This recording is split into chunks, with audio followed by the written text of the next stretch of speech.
brings us Rob Stein, NPR News.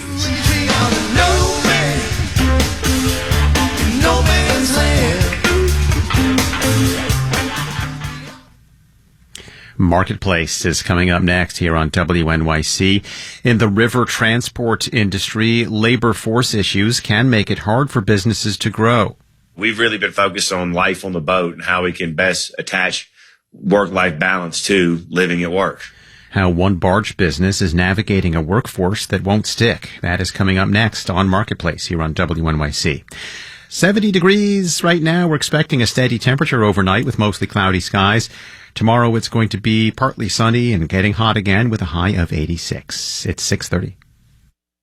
WNYC supporters include Parker Jewish Institute presenting their Hope and Healing program, which addresses the unique challenges faced by family caregivers of older adults with dementia and a history of trauma. More information at parkerjewishinstitute.org. This is WNYC 93.9 FM and AM 820. NPR News and the New York Conversation.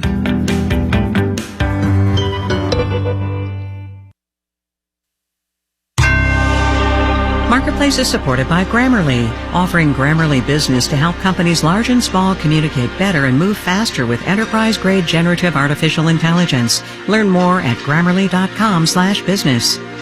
On the program today, some words about this economy. Which words, though, is the catch? From American Public Media, this is Marketplace.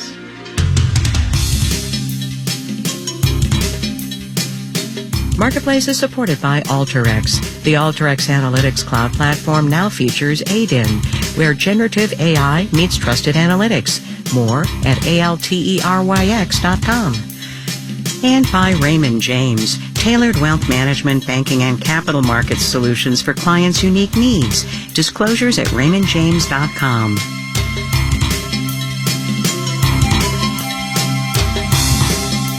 In Los Angeles, I'm Kai Ryssdal. It is Tuesday today, the 25th of July. Good as always to have you along, everybody. 7 words, to be precise, with which to begin the program.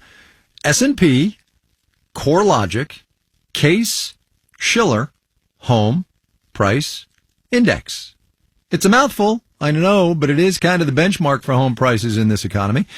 And we tell you about it often, as we do, because what happens with housing can give us a sense of what's going to happen with this economy. So, to cut to the chase, home prices in May were up and down. This is not, however, Schrodinger's housing market, and quantum mechanics will not be required to make sense of it, or at least that's what Marketplace's Sabri Benishore promised me. Home prices in May were down if you compare them to the year before. Same story with April. What's happened is that the market peaked in roughly June of 2022, so that's why we're lower today than we were a year ago. Craig Lazara is a managing director at S&P Dow Jones Indices. Some places had wild drops in existing home prices. The Western U.S. had it the worst. Seattle and San Francisco were both down around 11%. Jenny Schutz is a senior fellow at Brookings. Seattle and San Francisco are two of the markets that have been hardest hit by the increasing rate of work from home. Both are cities, Schutz says, with a lot of remote tech jobs and people who asked, why pay Seattle and San Francisco housing prices if I don't have to? Meanwhile, the Midwest saw existing home prices rise. Cleveland up almost 4%. Chicago up almost 5%. It's a result of the fact that they didn't boom as much in 2021 and 2020. Chris Mayer is a professor of real estate at Columbia Business School. And therefore, they didn't fall as much in 22. So they've been kind of more steady. But one thing all the major cities in the Case-Shiller Index had in common was that existing home prices started rising again in February of this year, even though the Fed has been raising interest rates. It's really an imbalance of supply and demand. So at least for now, we are back to the same old housing script we've had for decades. We don't have enough homes. In New York, I'm Sabri Benishore for Marketplace. On Wall Street on this Tuesday, 1 word, 5 letters. It's a verb. R-A-L-L-Y. We will have the rally details when we do the numbers.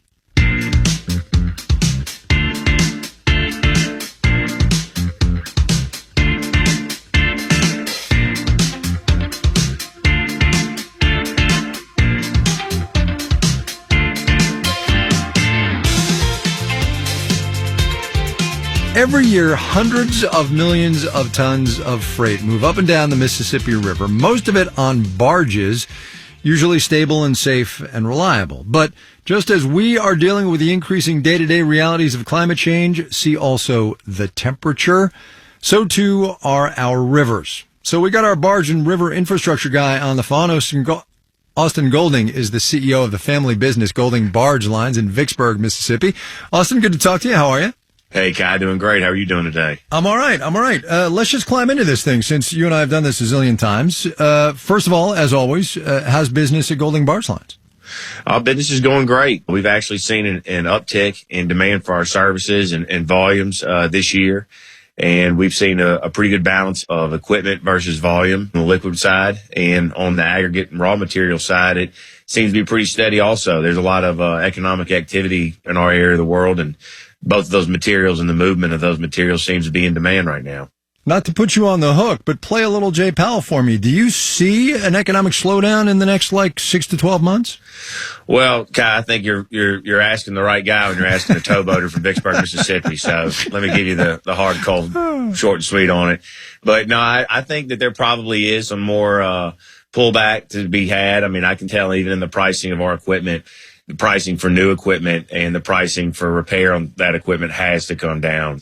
Even though our business is good, we're not seeing any growth. And at some point, the pricing will get good enough that it'll encourage some of that growth. But for right now, even though we're profitable, it is still too expensive to grow. So what are you going to do about it? If it's too expensive to grow, and if you're not growing, you're standing still, I mean, you're running a business, man. What are you going to do?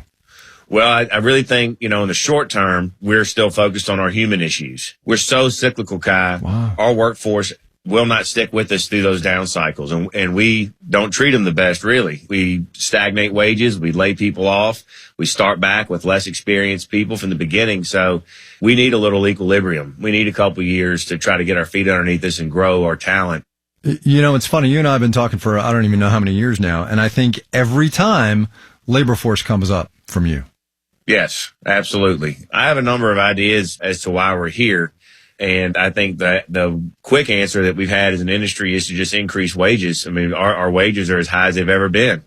But the work-life balance that we all seem to talk about, regardless of what industry, when I ask you to come live at work and work floats around the country, that's a big ask. Yeah. So we've really been focused on life on the boat and how we can best attach work-life balance to living at work. Let's talk about a couple of nuts and bolts things. Last time we had you on, which was October last year, you were dealing with low water levels, and then we had flooding and high water because of the snowmelt in the spring. Where are you now, and how worried are you about environmental issues generally, and then also, climate change, because you're out there in it every day? No doubt. And Kai, I love your listeners are very educated. And so whenever they ask me, they say, you haven't been on Marketplace in a while. What's been going on? I said, well, the river's probably pretty consistent right now. We usually only talk around high and low water events and how that affects the economy. But we are headed towards a low water season here. It looks like it's not going to be as bad as last year, which would be great. Yeah. But yes, overall, the effect of the climate on our business is very direct. The amount of water we have to operate on is directly translates to our bottom line. And we definitely feel like the weather patterns are getting more extreme. And we've also seen as population centers have grown around our watershed, the water gets into the system a lot faster, or the water can be retained from our system if that water is needed in these civilian areas along all our waterways. All that being said, I think the Corps of Engineers has never been better at operating our inland water system as they are right now. When was the last time you got to get out of the office and actually do a little work? Well, I got on one of our boats just the other day down in Texas. I always walk away renewed and really kind of motivated to become somebody that's more of an embodiment of where the action is rather than somebody that just gets to hear about it. But duty calls, and it's very, very tough to find those hours to get out there, but they have to be a priority, especially when you're relying on equipment and talent as a business like we are. It's always good to get out of the office. Austin Golding runs a family business down in Vicksburg, Mississippi. It's called Golding Barge Lines. Austin, thanks a lot. Good to talk to you. Thank you, Kai. Take care.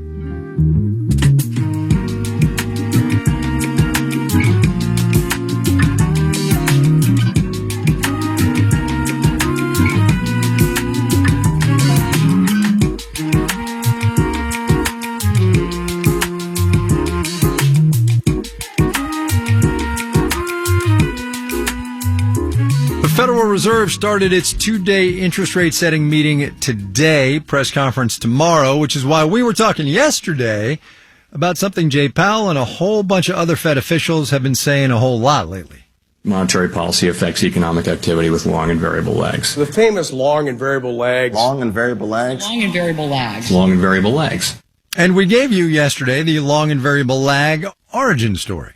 Generally, the term is associated with Milton Friedman. What Milton Friedman is meaning with this long and variable lags is that the effects of central bankers take a rather long time to have their full effects seen in the economy. The long and variable lag is one of these nostrums that's passed into conventional wisdom, but was not conventional wisdom when Friedman started talking about it. That was, in order, Peter Ireland, professor of economics at Boston College, Vasco Carvalho, he's at the University of Cambridge, and Jennifer Burns, she is the author of a new biography about Milton Friedman. So today, Milton Friedman's long and variable lag, circa 2023.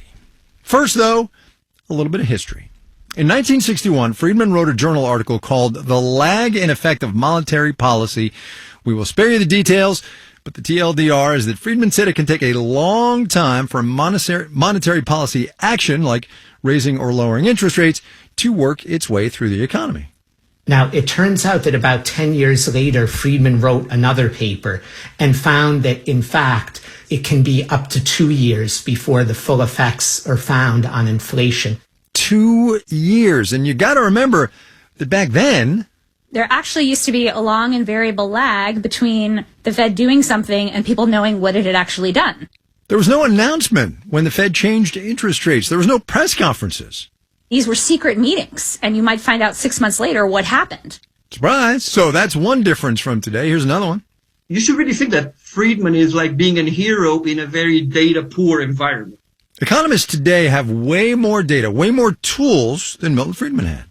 Over the last decade, particularly during COVID, you may have seen this explosion of indicators, right? What happened last week in St. Louis? What was the card expenditures in downtown Manhattan on a given weekend, etc.?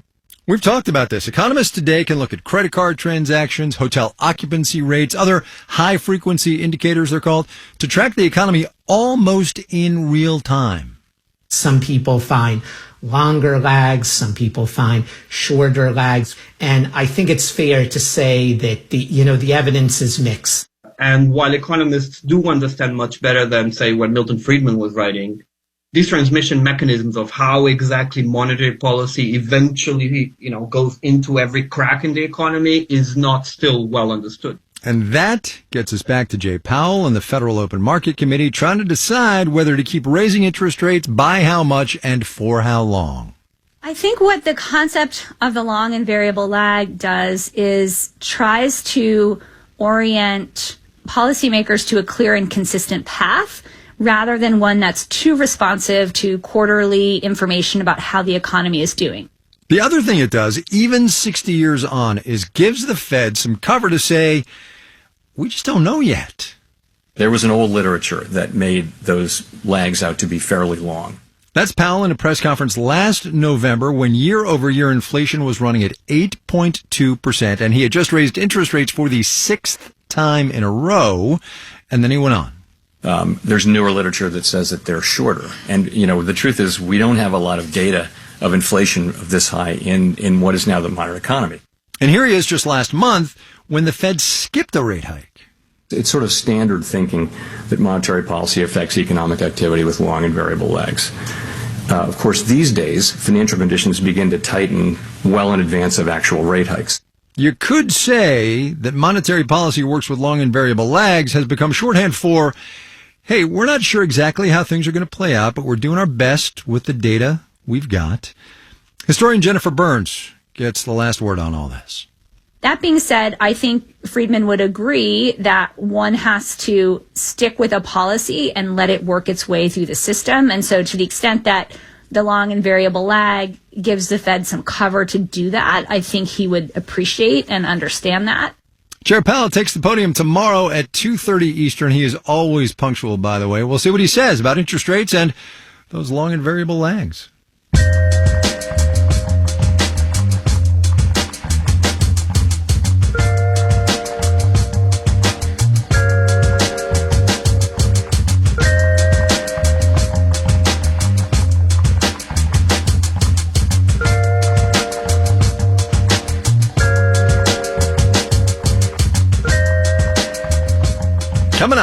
This global network is often referred to as the UK's second empire. Maybe the sun really never does set.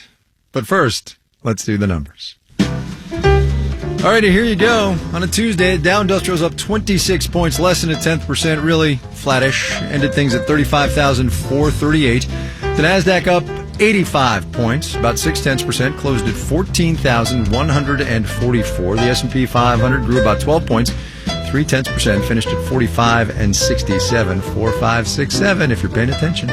Tech stocks moved higher today. Apple sweetened 0.4%. Alphabet, parent company of Google, added about 0.5%. Microsoft grew 1.7%. Parcel carrier UPS dropped 1.9% today. That is despite news it's reached a tentative deal with the International Brotherhood of Teamsters that should avert a threatened strike. Sabri was telling us about home prices across the country and how they're moving. Let's take a look at how some home builders fared in the markets today, shall we? KB Home improved 2.1%. Toll Brothers rang up about 2.3%. Pulte shot up 6.2%. Bond prices went the other way. They fell. Yield on the 10-year T-note thus rose 3.89%. You're listening to Marketplace. The Marketplace Numbers segment is supported by Odoo, simple management software for all your business needs. Marketplace is supported by Amazon Business. From small business to big enterprise and everything in between, Amazon Business helps simplify the supplies buying process. Amazon Business, your partner for smart business buying. And by C3 AI. C3 Generative AI provides ChatGPT enterprise search that is verifiable, secure, and accurate across all enterprise data. Learn more at c3.ai. This is Enterprise AI. And by Brave, a software company dedicated to making the web safer, more private, and easier to use. Brave's web browser features built-in privacy protection against ads, trackers, fingerprinting, and more. Learn more at brave.com.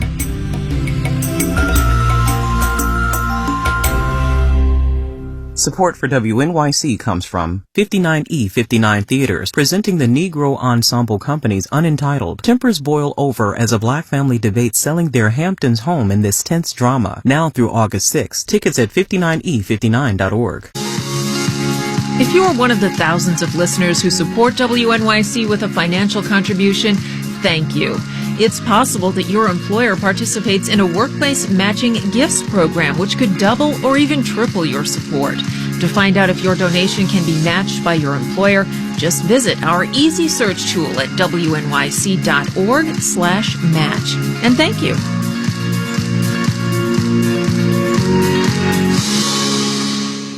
You're listening to Marketplace here on WNYC. Stay with us. All Things Considered continues at 7 o'clock. It's 70 degrees right now. We'll have a steady temperature overnight, mostly cloudy skies. Tomorrow it gets hot once again, partly sunny with a high of 86. This is Marketplace. I'm Kai Ryssdal. We know companies have a pricing dilemma, right? What is the price the market will bear for a product that'll let the company make money but won't scare away consumers? That's a question very much on the minds of tech companies, big and small right now, as the still nascent AI revolution enters the how do we actually make money from this phase.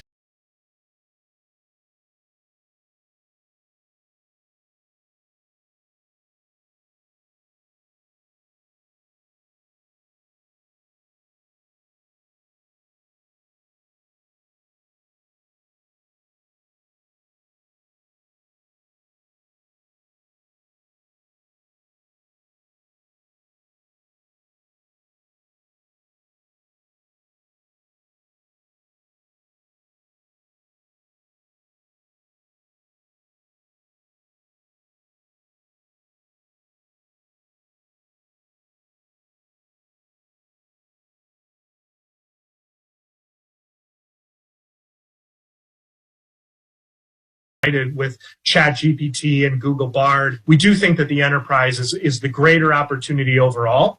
Microsoft will be charging $30 per user per month for businesses to use Copilot, which can whip up PowerPoints and Excel formulas for you. That $30 figure is actually pretty high. The entire Microsoft Office package can be cheaper than that for some businesses. The promise of AI is a multiples increase in the productivity that a user can gain from these services. Consumers are more price sensitive, and in that market, AI companies are luring customers with cheap pay-per-use models or discounted monthly subscriptions. Olivia Tubia is at Columbia Business School. Because you have more and more other services being offered, I think consumers might not just want to have too many subscriptions, just keep it simple. Tubia says companies that offer a one-stop AI shop, text, audio, photo, video, will have the advantage. I'm Matt Levin for Marketplace. Like it or not, advertising is a key pillar of global commerce, which is why last week when a couple of the world's biggest ad agency conglomerates reported less than spectacular results, eyebrows were raised. Both Interpublic and Omnicom reported weaker than expected revenue thanks to declining ad spending by mostly technology and telecommunications companies. So analysts are going to be keeping a close eye on Alphabet and Meta, two of the big players in advertising, as you know, when they report results this week to see if or maybe how hard they're going to be hit. Marketplace's Lily Jamali draws out the broader economic issues. Last year at this time, companies were plowing piles of cash into ads. Keeping up with that kind of spending never seemed realistic, says Brian Weiser at the consultancy Madison & Wall. We shouldn't be surprised if growth looks slower on a year-over-year basis because there was still a lot of money going into the advertising market a year ago that couldn't last. Much of that came from tech, including crypto companies and rapid delivery firms, flush with cash they raked in during the pandemic. The last fumes of spending from advertisers who depended on zero interest rates. Weiser says Meta, Alphabet, and other tech giants may end up feeling the pinch. The evaporation of those advertisers will contribute to the soft growth on a relative basis that we're likely to see from Meta as well as Alphabet, just because that's where the money would have gone. But the money may still be going to big tech firms. While some companies have pulled back on spending with ad agencies, they may be deploying their marketing dollars in other ways. Paul Hardart is a professor at NYU's Stern School of Business. He says the agency's loss may be the tech company's gain. There may be more ad spending on their platforms because they can reach a larger audience in a much more targeted way. Some good news for ad agencies, pharmaceutical firms, car makers, and food and beverage companies have increased their spending. I'm Lily Jamali for Marketplace.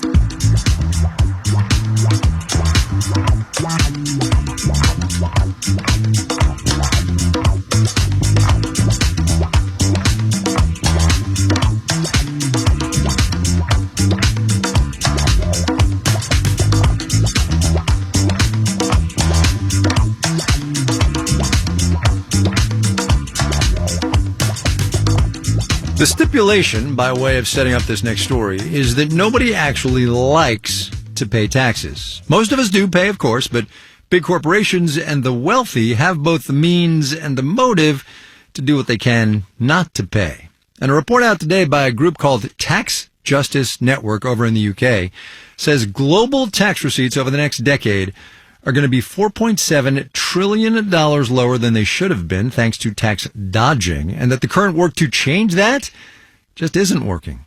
From London, Marketplace's Stephen Beard reports. Tax Justice Network, or TJN, says that over the past decade, countries have lost around $470 billion annually to tax havens and are likely to lose a similar amount over the next 10 years. The biggest casualty in numerical terms, says TJN's Mark Boo Mansour, is the biggest economy. The U.S. loses about $176 billion a year to tax havens. And he says the biggest recipient of the global outflows is the UK, along with a string of small former colonies, some in the Caribbean. This is why this global network is often referred to as the UK's second empire, with all these former colonies now funneling money into the City of London. That second empire, he says, sucks up a third of global tax-dodging cash. But let's not bash exclusively the Brits or cast the US as the worst affected. Low-income countries suffer much more from those lost revenues. And, says Ian Gary of the Financial Accountability and Corporate Transparency Coalition in Washington, the US isn't blameless. When people think about tax havens, they think about palm-fringed Caribbean islands, but some of the most important tax havens now are snow-covered places like South Dakota in the wintertime. Leading the global fight against tax avoidance and evasion has been the OECD club of 38 mostly high-income economies. Corporate lobbying has diluted its reforms, claims Mark Boumansah of Tax Justice Network. From any angle you look at it, the process has completely failed. The OECD disagrees. The group's head of tax policy, Manal Cohen, says Tax Justice Network exaggerates the level of evasion. Their methodology is flawed, and then their projections don't take into account significant developments. Like the agreed plan for a global minimum corporate tax rate and the automatic information sharing agreements between tax authorities in different countries. TJN, she says, isn't giving the OECD any credit. They completely ignore some of the most important reforms seen in international taxation for decades now. But other tax justice campaigners say that global tax reform has stalled and must be taken up by the United Nations, which represents all countries, rich and poor. Ugandan lawyer and activist Irene Ovinji-Odita says the OECD isn't as inclusive as the UN. Look at the UN as the place where all countries are at the table on an equal basis, where the rules are clear, and they can then negotiate. The OECD says it would not be ticked off if the UN did become involved in the fight against tax avoidance. Indeed, 2 international bodies competing to shut down the tax havens could prove more effective. In London, I'm Stephen Beard for Marketplace.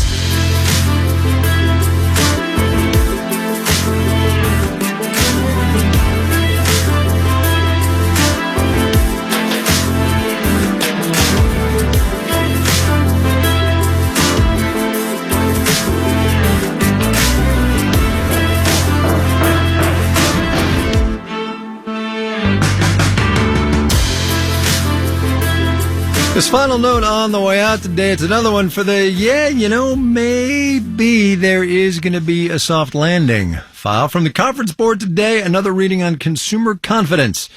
It's high. We are the most confident we've been in 2 years. That's across all income levels and age groups. Expectations for the next 6 months, the group said, have improved materially.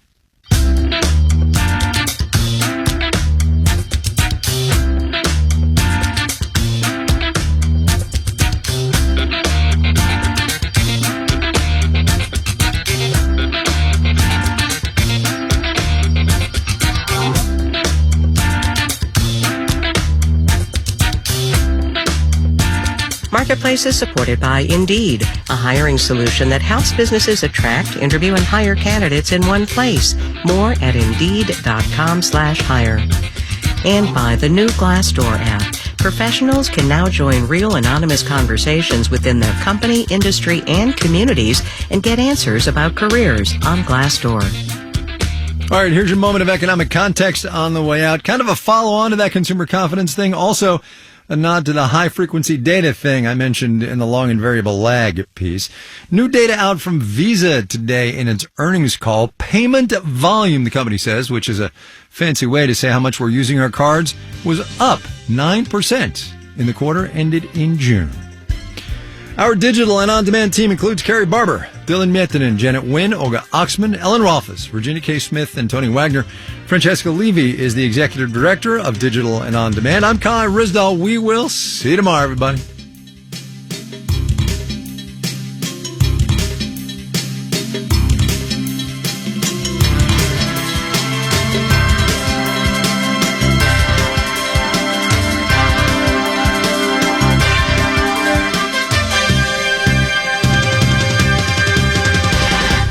This is APM.